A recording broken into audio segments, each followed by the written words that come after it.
पनवा से पातरी बाटी मोरी बेटी फूलवानियन सुकुमार जी।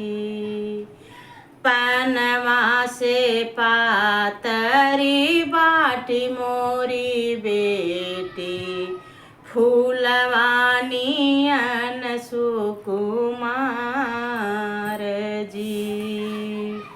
बैठी के सोच लागी बेटी के मैया अब बेटी कैसे बेटी जई है ससुराल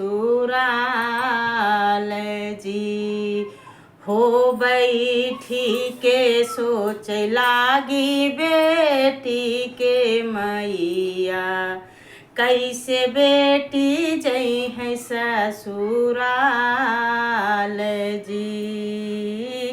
भरी के सेनुरवा लिया माई दूल्हे बेटी के दीह पहिराई जी। हो भरी के सेनुरवा लिया माई दूल्हे रामा बेटी के दीह पहिराई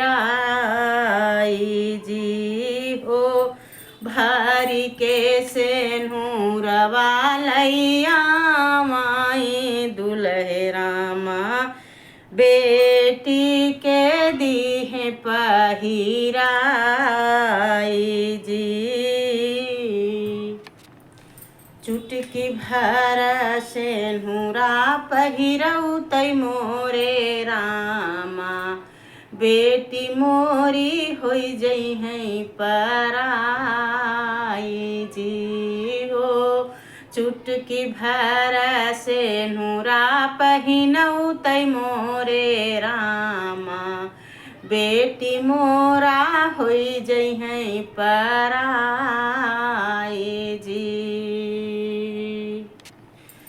नव महीना हमको खिया में पाले ताना हम सहले हजार जी।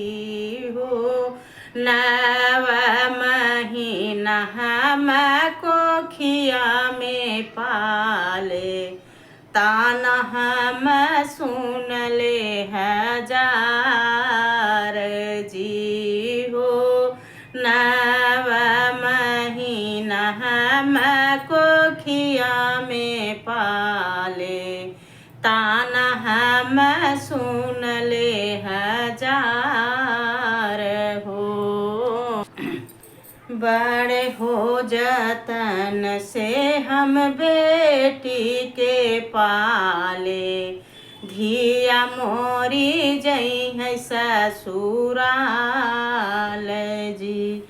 हो बड़े हो जतन से हम बेटी के पाले धिया मोरी जई है ससुराल जी।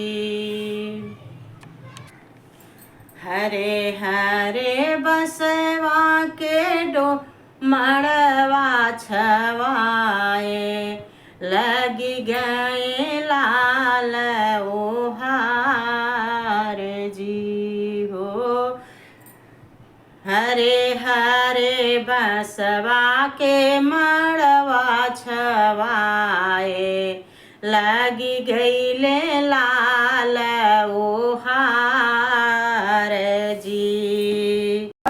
गोदी में बैठाई बाबा कर कन्यादानमा पूजय कंचन थार जी।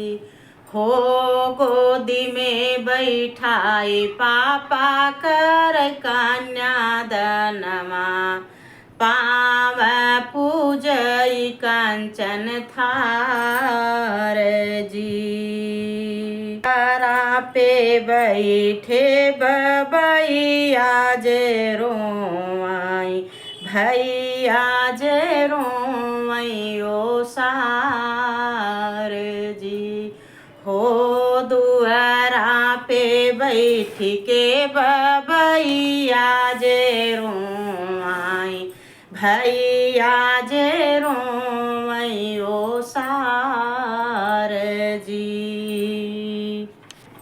आंगना में बैठ के मैया जे रोई, आंगना में बैठ के मैया खूब रोई।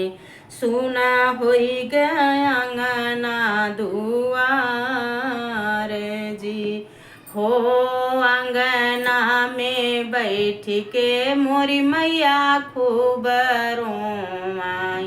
सुन होई गया अंगना दुआर जी।